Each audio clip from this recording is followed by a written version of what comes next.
Well, hello, everybody, and welcome to the Pixel Classroom podcast on our live stream. Those for audio members, welcome back and everything here for it. This will be episode 183 on our area today. So thank you for joining us this early afternoon on a Saturday here as a recording of this. So I got an amazing guest here. I have a person from the Teach Better Network here, podcast and everything else. She is, of course, an author. She is a writer. I should know. I'm holding one of the books that maybe I was part of as well, too, a little while ago. She's a wonderful person talking about the education and parts on that. And we'll get more into that in the live stream. So for that, guys, I'll go ahead and welcome the one and only Dana Goodie to the Pixel Classroom podcast. Dana, how are you today? Great. Happy to be on.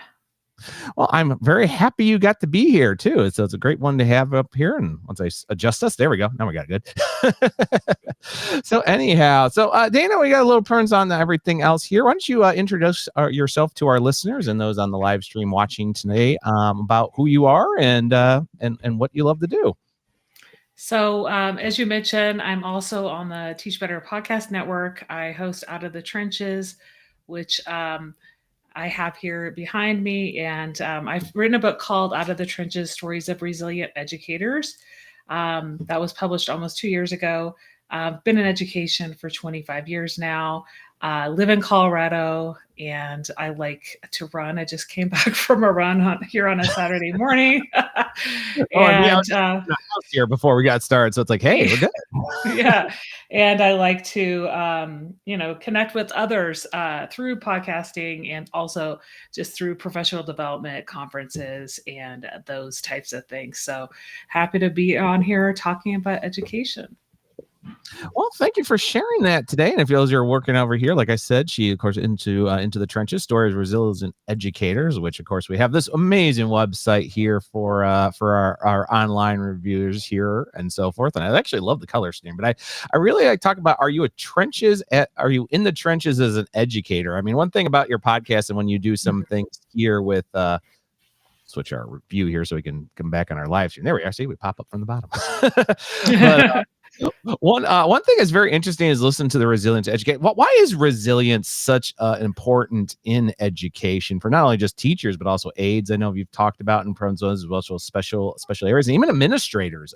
There's quite a bit that actually talks about in the trenches. So, what is it about practicing resilience? Something I've definitely been doing in the past year. For those listeners who know what I've been going through for the last 9-10 months here. But why is that so important? Not only for resilience, but also how it can help you in education. Really, just like any path that people take in their career, there's going to be ups and downs. And I think we know as educators, we're dealing with students that have a lot of social emotional needs. A lot of them have trauma backgrounds. And it's really that type of field where, you're going to go through some times that aren't necessarily going to put you in the best place. So a lot of what I wrote about in my book is about getting through those tough times and just making sure that you're sticking with it, right? That you're not just calling it quits from leaving education. You might want to change the site that you work at. You might want to look at maybe doing another role within your building, but it's really growing. It's finding out what makes you tick. It's growing professionally, right? Whether it's adding on additional certifications, whether it is joining, PLNs or growing through other means in your local area or nationally, because there's always going to be those times, right? You can't predict when either a situation with the student, colleague, administrator, et cetera, is going to have us go through a tough time. And those times can last from one day to multiple months, like you said. But we want to keep people that are passionate about teaching and about leading schools in the profession. We've had so much turnover from people that leave early to just people that don't stick with it if they're doing alternative teaching certification. So we want to welcome those new educators into the profession, but also provide them with tools so they're able to stick with the profession, because we can't always expect the building we work in is going to provide us with things that we need social emotionally to take care of ourselves.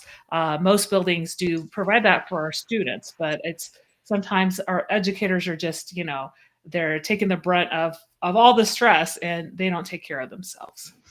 And I think that's really important. I mean, something I definitely had to do in my apprentices is, as I was leaving for leaving my previous district before I went where my current district, but I had something that happened within a couple Sure. of weeks before school was over.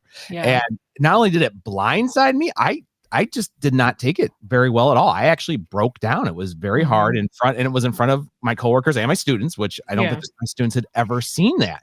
And it was very hard moving on to that. And I remember I was gone for a couple days, and then I came back, and then I just tried to move on to everything else. I agreed, like, yeah, let's try to do that, because, like I said, the situation had happened, and it was just, I had never dealt with it. Like I've dealt with disagreements with coworkers. I've dealt with disagreements with management, administrators, whatever in the front. It was never to this degree where not only did it hit me very hard, but it made me question, like, maybe I'm just not cut out for this. Maybe this is really giving me the signs that maybe it's time for me to, get over. Because like you said about finding PD and PLN, something I've always Sure. talked about. So I've done my own and everything, and things like instruction and classroom management. But I don't think some people really understand about things can happen to you that has nothing to do with the classroom. It can just be over a disagreement that really makes you question what it is, and then how do we not only deal with those situations, but how do we accept maybe there is something that led to this, but at the same time is maybe it's also a situation I need to reflect on myself, like what's going to keep that from happening again, or was it really just a misinformation or a misspeak. I mean, my situation was I didn't do it out of malice. I didn't do it on anything. It was basically a situation where I said this, and then thinking about it a day later, I went, why did I say it like that? Like, when I'm like, okay, I can see why that was kind of taken out of context. What happened afterwards was like, okay, maybe it shouldn't have gone to that extreme, but it was kind of like I thought to myself, like, but why did I say that? Why? And it was not only accepting that, but was trying to avoid that. I know in my current position here, there was a situation that came up, and I thought to myself, like, no, I know what the situation is, but I'm not going to say it that way. I rethought my terminology, but thinking back to that, thinking the resilience and what I had learned from that really helped me in this other situation, because sometimes you deal with things that maybe it's that out of nowhere, and you maybe never a unique situation you never see again. Sometimes it might be years where it's like, whoa, how am I back in this situation after so many years? Oh, excuse me. So I'm doing my thing. So it's really interesting. We talk about our little areas here on our parts. Stop sharing there.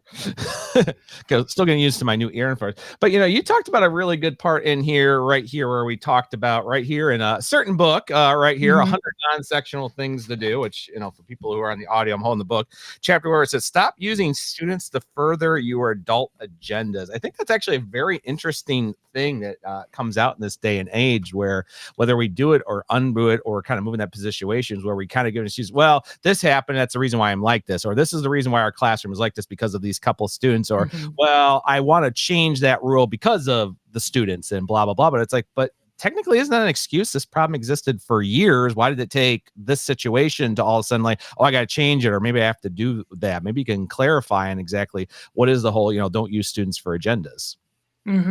Yeah, that book, as I revisited when I was filling out the information for this episode, I remember it came out the spring of 21. So I wrote that chapter probably close to 4 years ago, but I was thinking a lot about testing. At that time, I was about a year out from doing a year removed from doing my research for my doctorate, which the research was around student opt-outs and participation. And like a lot of schools want to get 95 student participation for their state testing. And I studied some middle schools in my district and how they were able to move up the participation rate. But like this has been like this since I've been in education, since the No Child Left Behind era, right? And it's like we're always like, okay, well, we have to have these kids take this state test, whether or not they're good test takers, whether or not it's something that makes them very anxious. It's so we can get the results, right? It's really it's a lot of the schools around me. It's so we can have this to boast about. And when people are buying homes in the area, they can see the data. In other areas of town, it might be we want to at least get to proficient To some areas we've maybe have been partially proficient in, right? But then depending on how kids do in math, for example, then you're just going to cater around like the average of how kids did on this state test when you're teaching math, a lot of the times. And we're not really doing a lot of differentiated grouping or, honors classes versus, maybe kids need a little bit more extra work. So I'm seeing that as well. Like if you have a large percentage of kids that scored in the, let's say, 40th percentile in math, then that's kind of how that math is going to be taught the next year. So yeah, and in terms of adult agenda, that's what I was thinking when I wrote that chapter, and really how as we move on, in every state there's something that is that benchmark test, right? I've Mhm. worked most recently a lot with multilingual learners, and although it is a good indicator, but when we have kids coming in to the country who know no English, they all Mhm. have to take this screener, right? Yeah. And it's like they have to fill out a home language survey first. And if it says on the survey they've always spoken Spanish or their other home language, then why should they have to sit an hour and a half in a screener and take a test? Because I've had so many kids, like when I've proctored this test, they're like, is this all in English? And I'm like, yes, right. I'm telling them in Spanish, right? Or I don't know any English. They'll say it. I'm like, just try your best, right? So, Yeah, and I think that's a great one because I mean, one thing we talked about before we're doing is dealing with ELL students or L's mhm, as the nickname is. And in my current district, I do have a lot of that. My previous yeah. district, they were there. It wasn't large. Maybe I'd have one or two, and then we had special ELL teachers that handled that either as a complete help guide or we're basically the math teachers for ELL, or this is just basically a glorified study hall to get you through that, so you at least do the assignment, so you're not 3 weeks behind and so forth. And I think it's really interesting. I mean, for me, it definitely had me change as teachers. I mean, it definitely here because I mean, there's some school districts where there is a large, ELL. Doesn't matter what the populace is, whether it's Mhm, Latino. I know there was one years ago that was Filipino mostly, and then changed its language. But it's interesting. Like some districts, like no, we don't want you to be here because you're not dual language, and we have all these students that speak this language. I mean, this was actually very common in the 50s and 60s mhm, about change of immigrants as well as students that did those area post World War II. And there was also ones where they're like, no, we want you to do it, but you do have, but we're not going to fault you if you don't speak this language. Second one, we're just talking about, take that time for that, which definitely made me realize that, like, you're right. I can't just teach it all this way too. I have to mhm, think of those languages, but I also have to find common ground with them, whether I can speak their language completely or I cannot. mhm, And it's very interesting how that goes. I mean, my district is very inclusive. We try to do that where we don't want to limit them on either end of the parses. And that's something I really enjoy and love about my district, how we are there.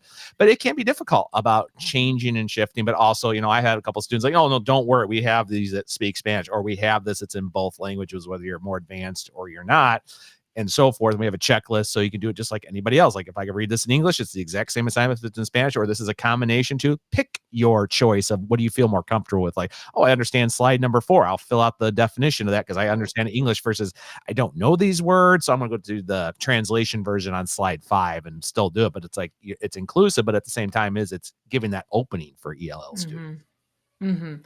Yeah, but I also think in terms of just uh, really meeting the needs of some of our multilingual learners. A lot of the time, districts fail because if they have a large influx of newcomers and they don't have the resources to provide them with maybe the differentiated instruction or just having more of a, I would say, a introduction kind of to English and to schooling for a few months, up to 6 or 7 months, then I think that is a system that's failing them because they're coming in.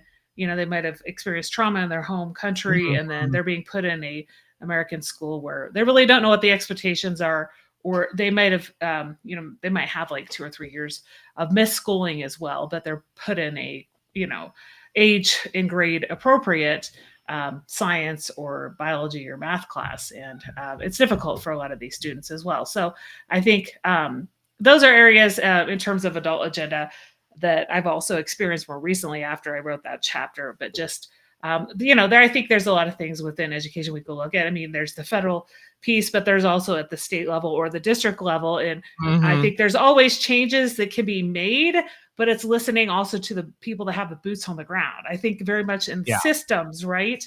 And having work mostly within schools, and seeing kind of, okay, well, the decisions are being made at the district level. However, when people who are at the school are saying, this is what's happening, this is what we're experiencing, then the changes aren't always made. And I don't think people, definitely the students don't benefit from Mhm. that always, right? And there's things like at the federal level, like we have to do this English Right, WIDA right. screener, like that's just a mandated thing. The students have to get tested on the access test yearly as long as they're in the ELD program. And there's some kids that test the same, like they get the same score year after year for 4 years in a row, and they're still in the program because they can't manage to score a certain level because they just, this is how they take a test. And, and some of those kids seem to be stuck in the program, even if they've been in the US their whole life, because, their parent might speak a different language at home. So I think that's also like, okay, well, the only way to get out of the program at that time is to have a parent refusal. And they go through the process with the Right. meeting at the school and all that. And it's very funny. I had an old friend of mine who actually taught in France many years ago, and this is Mhm. 2005, 2006. And she was an English French student. She was very good at both. I mean, she could, Mhm. lived in the Midwest all her life, very fluent in French and everything. She had to deal with a lot of the change, but she had to deal with some students that were not from France, who were from parts of Europe, and then getting them used to the style. She said that was so difficult. She's like, I know I only speak 2 languages, but she said even working with the English to French learners was very difficult because of this, and they didn't understand how this process worked and so forth. But they said there's just some things we can't change at the government level. There's some things we can't change in the regional. In their case, it was regional level, Yeah. and she had to learn that system themselves. So it's very interesting how that all plays. And it's right. I mean, like you said, boots to the ground.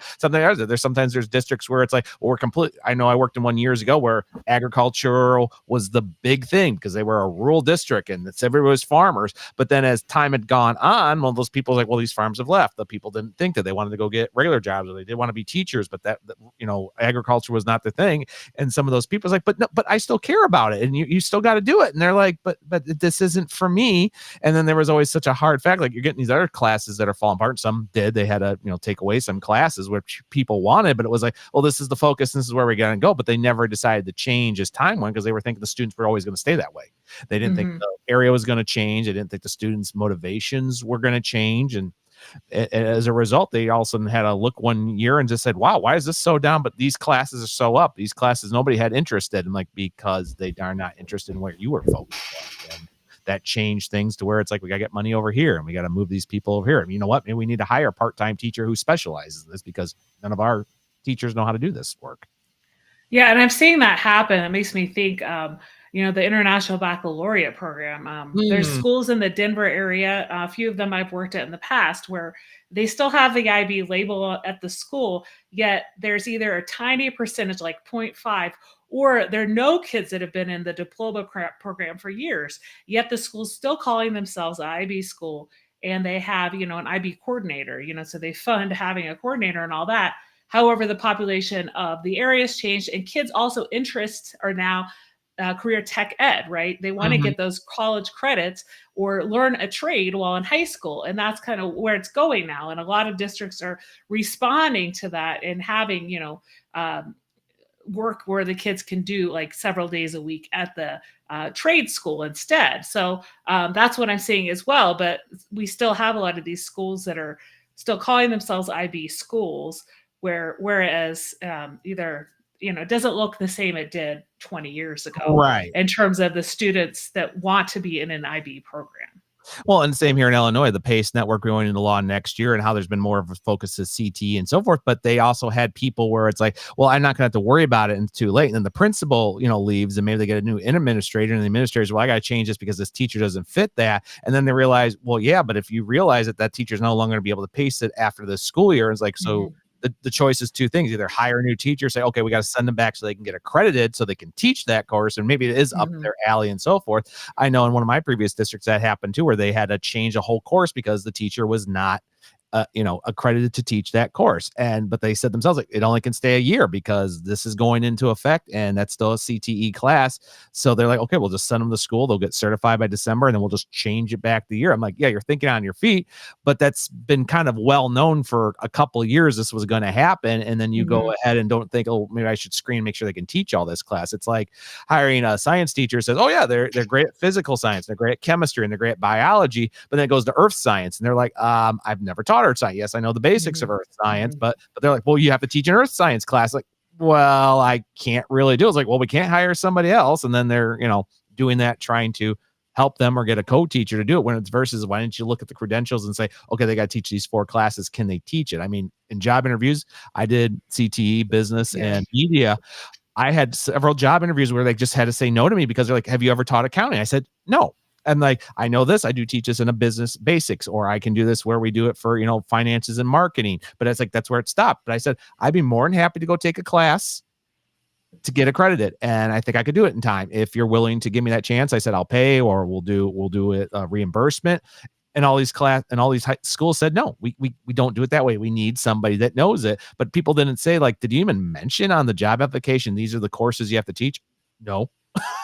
So you're going in like, oh yeah, I've taught this, I'm good. And then it's like, oh no, you have to, versus you get some codes like, you must teach these couple of classes. And one person goes, well, hold on the phone there. And if you're not going to help me get accredited, then I better not even put in my resume right now. So, but that's a problem.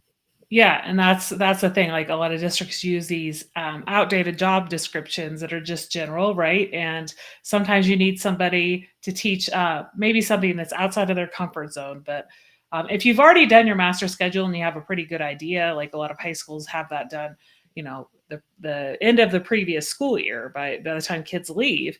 And so the teachers know before they leave for the summer what they're going to teach. And if you have some open positions, you should know when you're hiring, okay, this is the level, or this is what specific type of science you're going to have to teach. But, that could sometimes change. But it's also, like you said, very important to be asking those candidates during the interview process, like, hey, are you going to want to, are you going to be comfortable teaching X, Y, Z? I mean, I've had interviews where I've interviewed for a German position and Really? I'm certified in German, but they've asked if I could teach Spanish. It's like, well, I have some college coursework. I'm not certified in Spanish. So it's like, I didn't know until I came to the interview. Oh, can you teach a section or two of Spanish?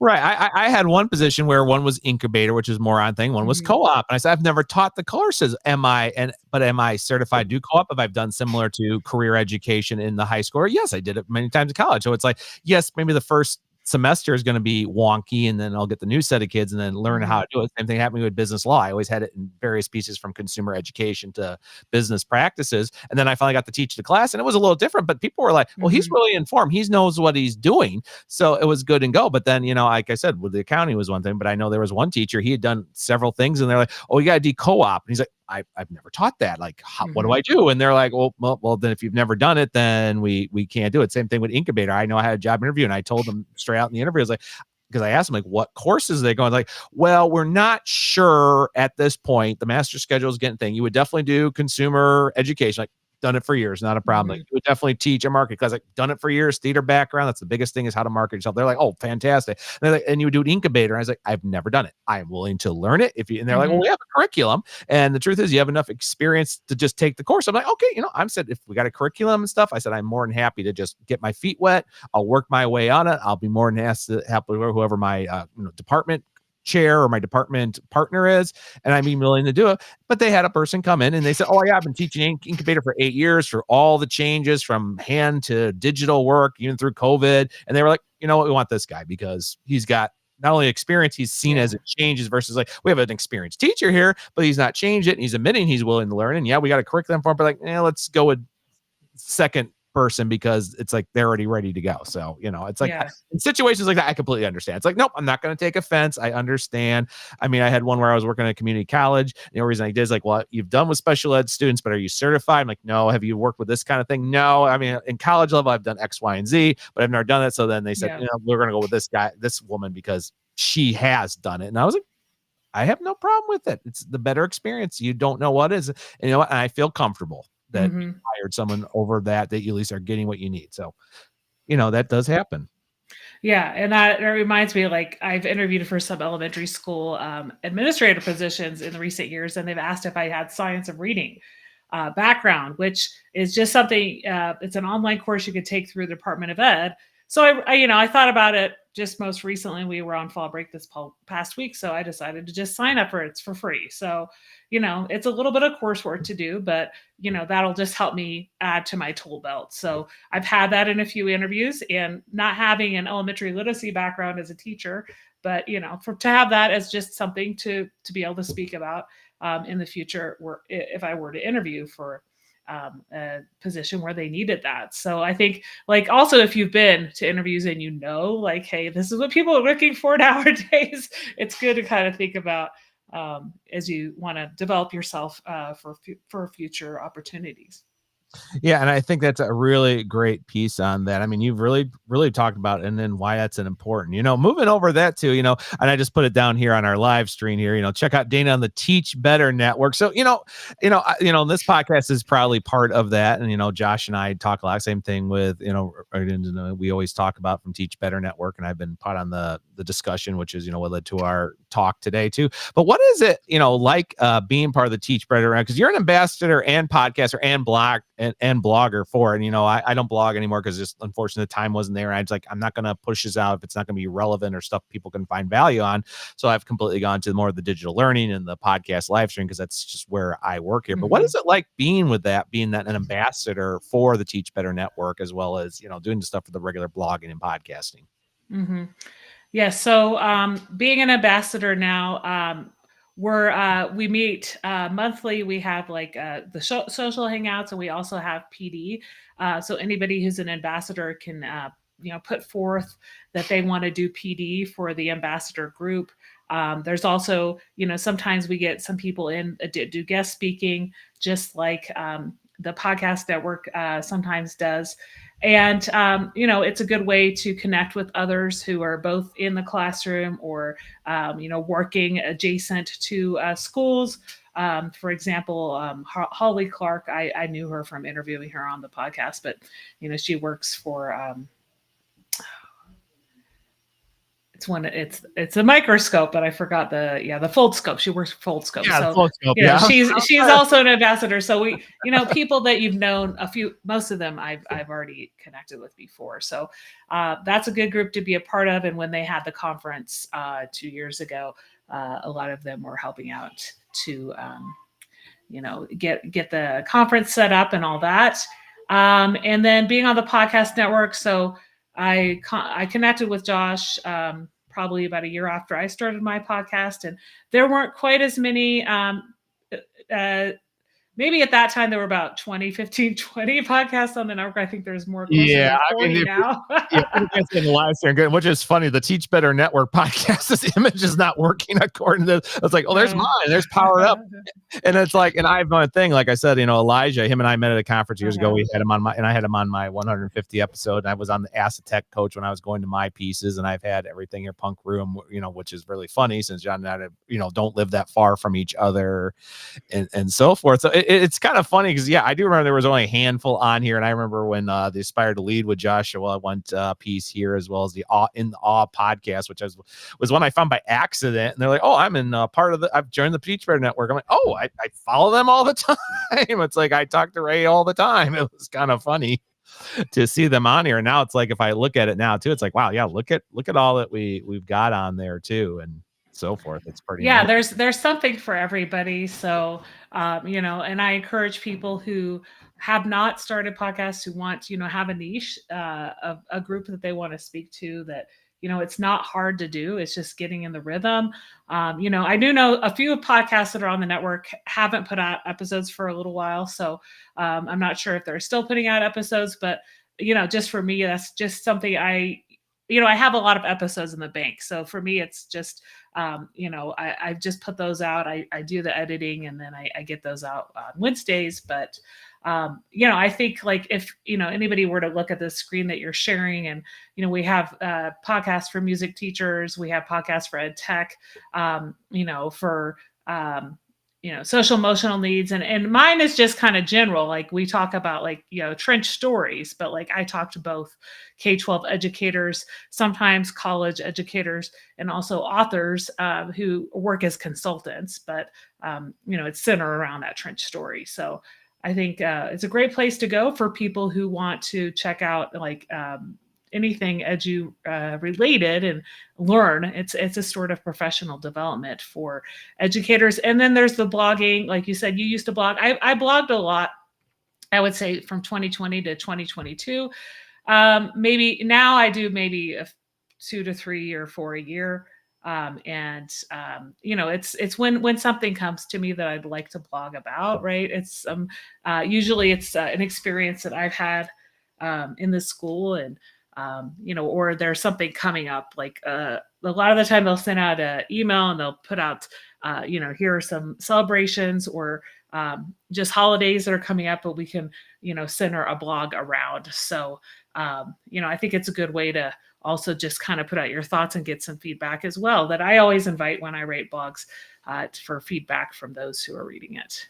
Yeah, and I think it's a good place. Like I said, I just got some of my news things like Tisha Richmond or George Koros, and there's this other one I talked to that I get through the local Illinois Edu network, and there's some Dice blogs here. But there's some that are very good, and then there's some, but it's some of them I don't see for weeks or months on end and everything. Same thing with some podcast episodes. I know last year Punk Rock was having very few episodes because it's just life got very busy.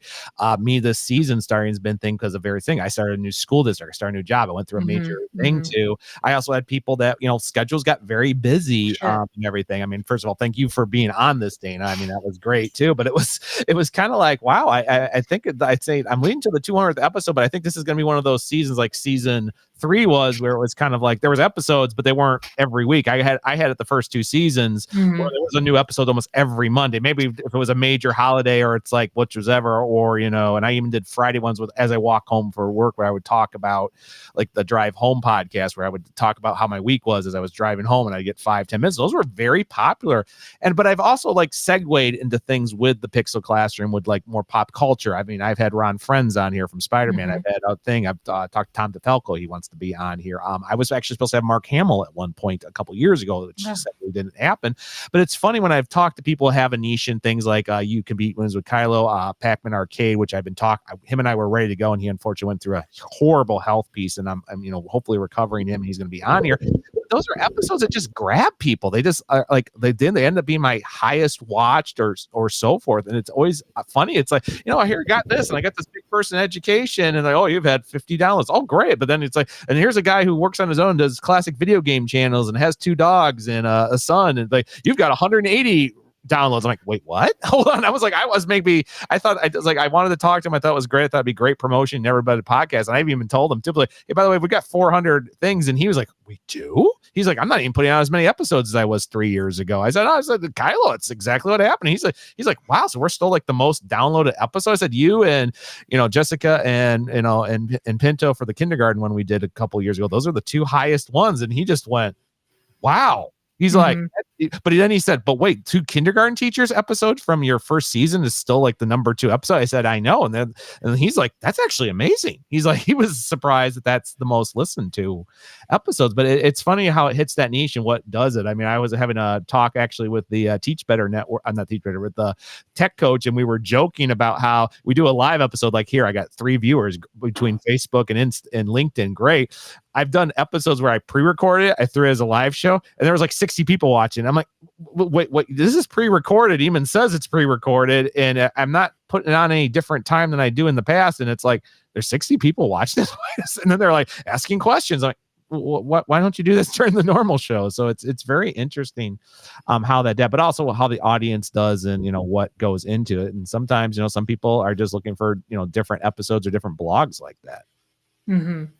Yeah. And it's funny, like I connected with the principal last year in November. We were at a conference. She's in Colorado as well, but like I interviewed her. She was like my second guest, like as she was going into her first principalship. And I used to work with her when she was an assistant principal. And like I said, well, at least her video downloads is one of the most downloaded. But I think also, and she's still at the same school, but like maybe people that are families that are going to put their kids in her school, or students that go to her school, it's a good place to like hear her leadership philosophy as well, right? So I think that's also a way, if people are talking about their book, or if they're talking about like the services, if they're a consultant and they give keynotes to those types of things. So this is a place, like if they're Googled, then people might go to, and they want to hear more. Well, what is that principal's philosophy on leadership, right? Which I'm glad, like what she had before she went into that school over 4 years ago, she's continuing with that, and she's still at that school. So for her, it's really positive that they're still hearing, these are the ideas she had for the school that she's been able to implement. Yeah, and that is a good thing, because I do listen to a lot of leadership and principal podcasts, even though I've said many times I'm not going to be a principal. Many people are, but have I been in leadership positions where I had to, as curriculum or technology directors, or even I've had it where I was department, instructional coaching. It's in those leadership, but I said it matters because there's a lot of things they say in that too, but also say, I'm joining this team, it's out there. So it's like, I'm going into a good start here. I mean, it's like with my current district, I came into a very wonderful thing, very areas. It's not perfect, but it's just like the support and the stuff. And I think my best was my evaluation. I just had my first evaluation with my assistant principal, and I was going into like how it is, but I ended up answering his questions, and he immediately says, the difference is right now, Ryan, where you're making the mistakes, and you're just very hard on yourself. And he's like, the thing is, yes, you point out where you need to improve, and I completely agree with that. And I'm going to leave you alone, and maybe we'll hopefully get your second one out before winter break, and then we'll just go from there. But it was different because I hadn't had that in a long time. And my previous 3 districts, that wasn't here. Like I'd say something, but they would always point out the problems, or I would see the problem. They would reiterate like, well, yeah, why that's a problem. But I'm like, well, didn't I just say that's what went wrong, and I need to improve that, or X, Y, and Z. I had an evaluation where my assistant principal got sick. And then not only did he get sick, he was about to come evaluate me, and there was a fight that broke out in the school. So my evaluation got pushed and pushed and pushed. He said, how about Friday? We have to do Friday no matter what. And I said, well, Friday, we're just going to take a test and do the wrap up reflection. So if you want to come see that, go ahead. And he ended up saying like, well, that was pretty well. I mean, everybody was good. You gave them the time, they took the grades. Once that was over, you were doing X, Y, and Z. The kids knew what they're doing. So I think that was a good thing. But he said, but what about X, Y, and Z happened? I'm like, it was a wrap up day, and then we're going to have a 3-day weekend. What was it? Like, what else was I going to do? I said, and the other 2 you missed was like so planned out and leading to that final day. It was like, what? But then he said, well, versus my current principal even said like, well, yeah, but I would be like, well, it's a test day. I think at that point, I'm like, are the kids learning it? Are they understanding what they're doing? Are you making sure you can fill in the 80 minutes versus you're giving them busy work, or you have nothing to do? It's like, no, I saw you structured it. Like, that was pretty good. That's a good model. And honestly, I want more teachers to do that. I'm like, okay.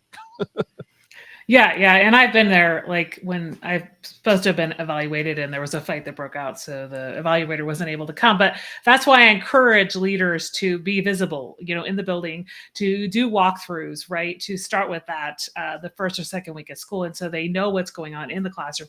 They know about the teacher's practice. They know kind of who the high flyer students are. And, they're using that as unofficial evidence when they're doing their evaluation piece and talking with the teacher, right? It's not just based on one sole observation.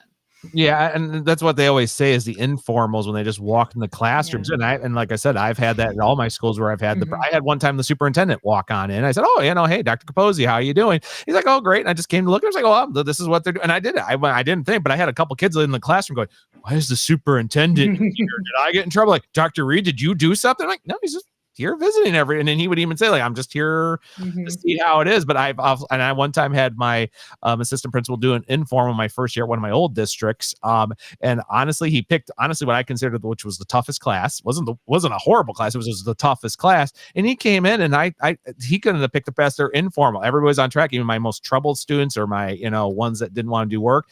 And it was like, it worked perfectly. Even throw me in the informal, like you did this and you did the Socrative, then you did this and you got this. It's like, it flowed perfectly. I mean, I knew why he was there. And I definitely know some of the students were like, he's here. Oh boy, I better make sure I don't do anything bad. But at the same time I even said like, I don't think even if you would have been there, it wouldn't matter. I'm like, that class flowed honestly how it should look on a normal days. And I've had other teachers too. Like, I wish they gave me more informal so they could actually see that. And I had one teacher, she was so new, but she had her brother and her mother both passed away within 4 months, Oh, and wow. she had taken off so much time, and she had 2 kids herself at home. Husband was working, so forth too. But they did so many informals with her because they wanted to make sure what she was doing okay. And they were very amazed how well she was just doing the work and how she was doing things. She was taking her time to grieve and everything else. And they just said, "This is why you're a very good teacher. Like, you're doing things." Mhm. But it's like, I'm seeing right here your relationship with your students, how you're doing it with somebody who's faced that much tragedy in that cut. Because it was like the brother was completely sudden, the mom was, it was, everybody was waiting for it, just kind of happened. And then there was also a situation where we had a lockdown 2 days during an informal because there was a shooting several blocks away and we were in lockdown. Mhm. And how she handled that was in the informal, and the principal was there and was like, "Wow, you've handled that amazingly too." It's like, Mhm. you know Mhm. what to do. You know what to do, especially when she was in a isolated room and had no windows, but she knew exactly what to do. The kids do it. So she was like, "This teacher knows what they're doing." Yeah. Yeah. And it's great when they have that evidence, right? And they're able to speak to like, hey, the teacher's able to fulfill their job duties and be a great teacher, connect with the students despite what's going on and their personal life. And that's kind of what, my book's about as well. Just, you have this passion to do your job, but also like you have these things going on in your personal life. So how can you mesh the two? And how can you also separate like your job from your personal life as well when you leave the school? Right, and I think that's good advice. Because some people say, "Well, you have that long commute, you have time to decompress." I'm like, "Yes, but sometimes it can, things can follow you around, but it is how you deal with it." Because they say with me is like, you read a lot of the emotional face, but sometimes I can tell when you're having a bad day, yet you're still there teaching that lesson like you're having the best day of your life, even though we can Mhm. read you that you're not quite the emotionally there, but yet you're still doing it for your students. I said, and you're still doing the lesson like it's just another day. I said, well, doesn't that say something about me? It's like, apparently Mhm. it's like even the worst, like I still can teach and I still do my job. Mhm. Well, Dan, this has been amazing. What else do you have coming up down the horn for the last couple months for 2024, and then looking into 2025 here? But hard to believe it. We're 2 months away from a whole new Yeah. year again. So, early November, I will be going to AMLE, Association of Middle Level Educators.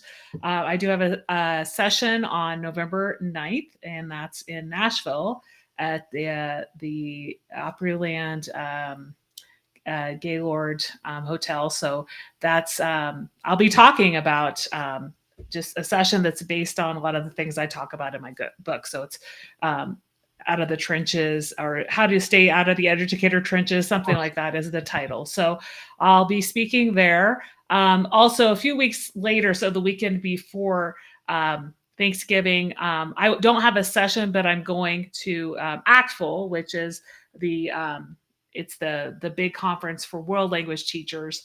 I'm the president of the state organization, so I went there as president-elect last year, and I'll be going this year. And that is my background in teaching was world languages. So checking out a lot of the sessions and the exhibitors. We have our own state conference in February, so I'm gearing up for that. We just had our fall conference last weekend. And then I also put out an episode with our keynote that we had at our fall conference last weekend. And then also December 8th, I am speaking at Learning Forward, which is here in Denver at the Gaylord Rockies. And I'll be doing a roundtable there. And my roundtable is on what is your teaching style. So I think it's actually December 9th is my Hmm. presentation. The conference is between December 8th and 11th, but my session's December 9th if there's any listeners that are going to the Learning Forward conference. Yeah, and actually, I say my wife's oldest friend here, Tia Carol. She's an audiologist and she works for the school districts in Carroll. She works in Colorado and she's there too. I'm wondering if she might be actually be attending that too. So I'll have to see if Tia's out there and just say, hey, say hi to Dana and vice versa, and just say who you are. And I think it'd be pretty cool. So yeah, she'd probably be like, oh, I have an in. Well, I haven't been to that particular conference before, and I applied to present because they're here in Denver. So, I'm excited to learn from a lot of the speakers that are speaking there. So, I try to go to different conferences every year. I like to go to AMLE. the Colorado Association of School Leaders has conferences. I usually go at least yearly to those. And then, last year I went to like the NACE conference, which is for early childhood education. That's not the area I work in, but I had a session there, and it was a really interesting conference just in terms of just that early education and just learning more about literacy as well. So exposing yourself to also different organizations that might be outside of your particular area. I went to ISTE for the first time this past summer, for example, and ISTE is great. Like my role is not in ed tech, but just like there's so many sessions that just encompass like everything within the educational landscape. So it was really a good experience there. Oh yeah, I've been so close to ISTE so many years, including when it was here in Chicago. And oh man, I mean, someday I'm gonna. And a lot of people always like, I'm surprised you're never at ISTE, Ryan. You're more the tech PTE guy and media teacher. Like, you think you have a resident? He's like, well, I've thrown a couple, conferences, but then it's also I had one that was almost accepted, but then I said I don't have a way to get out there, and I don't have the finances to throw out there. So one of these days, next time they're in Chicago, I'm going to find one. But I might be at IDEA again here in Schaumburg this spring. So I'm hoping to do there. I haven't been there in a couple of years, so I'm hoping there. So, well, Dana, this has been a great time. Thank you so much for being here on the Pixel Classroom podcast here. And where can people find you or talk to you if they want to get in touch with you? So you can find me on Facebook, LinkedIn, and X at Dana Goodie. I'm on Instagram at Out of Trenches PC. You've had my website up, which is danagoodie.com. You can also just reach out to me through any of those means. And if you'd like to maybe be a guest on the Out of the Trenches podcast, you can reach out to me. Or if you'd like to talk about just some of the professional services that I have that are listed on my website, or you'd like to buy my book, it's on Amazon. It's also on the Road to Awesome website, the publisher's Road to Awesome. So looking forward to hearing from you. All right. I think that's great. And I have to agree. Definitely check out those pieces, especially with Dana. And it's great here. I know I try to catch when I can too. Some weekends I'm catching up and some weekends I'm not. So thank you so much for doing that. And everybody else here, once I can switch over to the correct end here, we will talk to you later.